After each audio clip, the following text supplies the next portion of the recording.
नमस्कार दोस्तों। हम आए दिन चीन को लेके बयानबाजी सुन रहे हैं।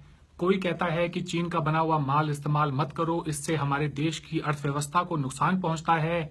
तो कोई कहता है कि इससे चीन जो पैसा है वो पाकिस्तान को देता है, जो हमारे मुल्क में आतंकवाद फैलाता है।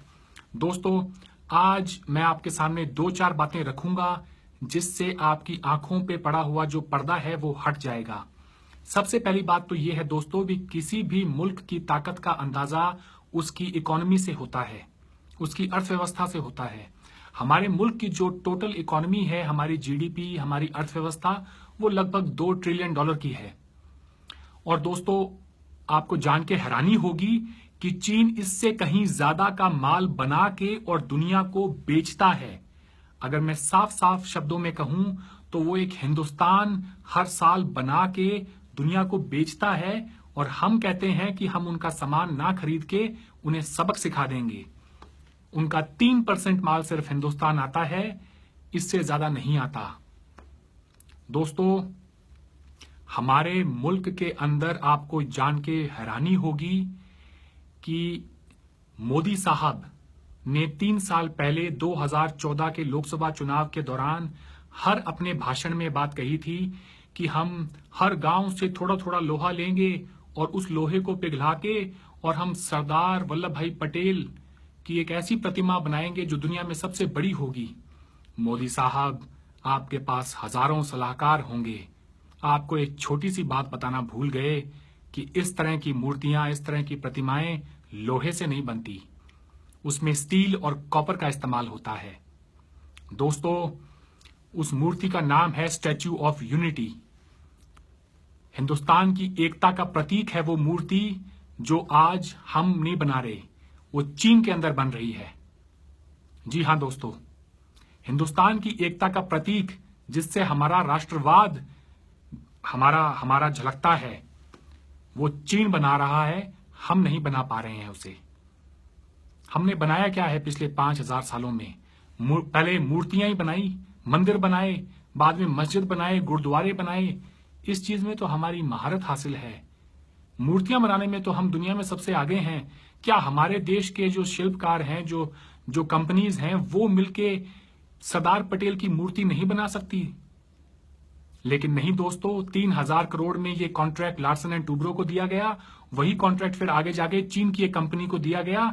आज 700 चीनी मिलके इस मूर्ति को बना रहे हैं। अगले साल मार्च अप्रैल तक उसका अनावरण भी हो जाएगा, ताकि आप 2019 के जो लोकसभा चुनाव हैं उसमें उसका जम के फायदा उठाया जा सके कि हाँ, देखिए आप इस मूर्ति की हाइट, इससे हमारा राष्ट्रवाद डिफाइन होगा। खैर, आगे बढ़ते हैं दोस्तों।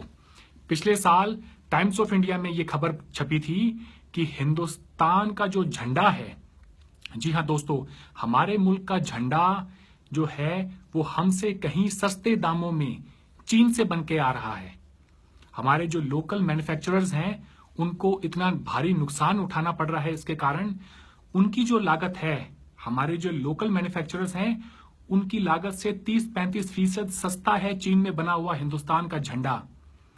दोस्तों, जो मुल्क अपना झंडा नहीं बना सकता वो और क्या बनाएगा? कितनी शर्म की बात है कि हमारे मुल्क का झंडा, जिसको हम अभी इंडिपेंडेंस डे के टाइम भी हाथों में लेके भाग रहे होंगे यहां से वहां, वो भी ज्यादातर चीन बना के दे रहा है। हर वो चीज जिसके बारे में आप सोच सकते हैं वो चीन में बनती है। आंखें दिखाने से कुछ नहीं होता, बातें करने से कुछ नहीं होता। चीन अपने यहां पे हर वो चीज बनाता है जिसकी आज दुनिया को जरूरत है। आज पूरी दुनिया को चीन की जरूरत है, चीन को दुनिया की जरूरत नहीं है। हम कहते हैं कि चीन को सबक सिखा देंगे। आपकी जानकारी के लिए बता दूं, हमारे प्रधानमंत्री गए थे अमेरिका। वो मिलते हैं माइक्रोसॉफ्ट के सीईओ से, गूगल के सीईओ से, फेसबुक के सीईओ से कि आप आए इंडिया में इन्वेस्ट करें। चाइना को यह सब करने की जरूरत नहीं है। उनकी इकोनॉमी बहुत बड़ी है, पूरी दुनिया की का मैन्युफैक्चरिंग हब है चाइना। ठीक है दोस्तों, आगे बढ़ते हैं। जिस वक्त हम लोग बैठ के रात को माता का जगराता कर रहे होते हैं, या अगले दिन बैठ के आसाराम बापू जैसे हजारों बापुओं के बाहर बैठ के पंडालों के अंदर हम वहां पे भजन गा रहे होते हैं या हाथ जोड़ के बैठे होते हैं, उस वक्त चीन की औरतें, उनके आदमी अपनी अपनी फैक्ट्रियों में काम कर रहे होते हैं। हमने अपने देश की एक बहुत बड़ी आबादी को काम करने से वंचित रख दिया। कैसे करेगा हमारा देश तरक्की, आप ये सोचें। जब देश की औरतें, बहुत कम औरतें हैं जो काम करती हैं बाहर जाके, ज्यादातर हमारी जो औरतें हैं वो या तो हाउसवाइफ हैं या फिर मजदूरी करती हैं। रात को माता का जगराता है, दिन में इन बापुओं के बाहर पंडालों में हम बैठे होते हैं। क्या ऐसे हम चीन का मुकाबला करेंगे? बातों से, सिर्फ लफाजी से चीन का मुकाबला नहीं होने वाला, उसके लिए हमें बहुत मेहनत करनी पड़ेगी। मेरा मकसद अपने मुल्क के लोगों को नीचा दिखाने का नहीं है, मेरा मकसद है आपको आईना दिखाने का। आप जाएं बाहर, आपको पता चलेगा हमारा और चीन का जो फासला है वो कम से कम 50-60 साल है। हम बहुत पीछे हैं उनसे दोस्तों। हम सबको मिलके काम करना होगा, तभी ये मुल्क आगे बढ़ेगा। इसमें हर इंसान की भागीदारी होनी चाहिए। और सबसे बड़ी बात, हम बात करते हैं मेक इन इंडिया को कामयाब करने के लिए, तो दोस्तों मेक इन इंडिया तभी कामयाब होगा जब हमारे मुल्क में बिजली होगी। हमारे मुल्क की 300 करोड़ से ज्यादा की आबादी तो ऐसी है जिन पर आज तक 2017 में जिनको बिजली नहीं पहुंची है। जब हमारे पास बिजली नहीं होगी, सड़कें नहीं होंगी, बड़े बड़े हाईवे नहीं होंगे, पोर्ट नहीं होंगे, बंदरगाह नहीं होंगे, तब तक हम ना तो माल बना पाएंगे, ना ही उसको हम ट्रांसपोर्ट करके और अपने बंदरगाहों तक पहुंचा पाएंगे, और ना ही दुनिया को फिर कोई माल हम बेच पाएंगे। हमारे अपने जो लोकल मैन्युफैक्चरर्स हैं वो चाह कर भी चीन के बने हुए सामान का मुकाबला नहीं कर सकते। वहां पे गवर्नमेंट की तरफ से हर चीज में सब्सिडी है मैन्युफैक्चरिंग कंपनियों को। हमारे यहां तो लाइट आ गई, चली गई, यही सारे दिन लगा रहता है। काम कैसे होगा यहां पे?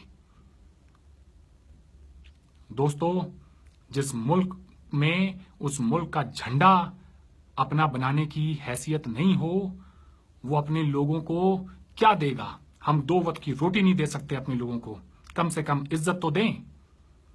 हमारी सरकार बातें करती है, इनके पास बातें ही है करने को। और रोटी कपड़ा मकान में तो पैसा लगता है। चलो ठीक है, एक मौके मान लेते हैं कि सरकार के पास इतनी क्षमता नहीं है कि वो सभी को रोटी कपड़ा मकान दे सके। न्याय तो दे सकती है। जिस मुआशरे में आपको इंसाफ भी नहीं मिलता हो, उस सरकार से, उस मुल्क से आपको किसी भी तरह की कोई भी तवक्को नहीं रखनी चाहिए। यही सच्चाई है। जिसका मन करे मुझे उठा उठा के गालियां दो, लेकिन मुझे गालियां देने से पहले थोड़ी रिसर्च करो। आपको पता चलेगा, आपकी आंखें फट के बाहर आ जाएंगी आपको जब हकीकत का सामना होगा कि हम कहां हैं और चीन कहां है।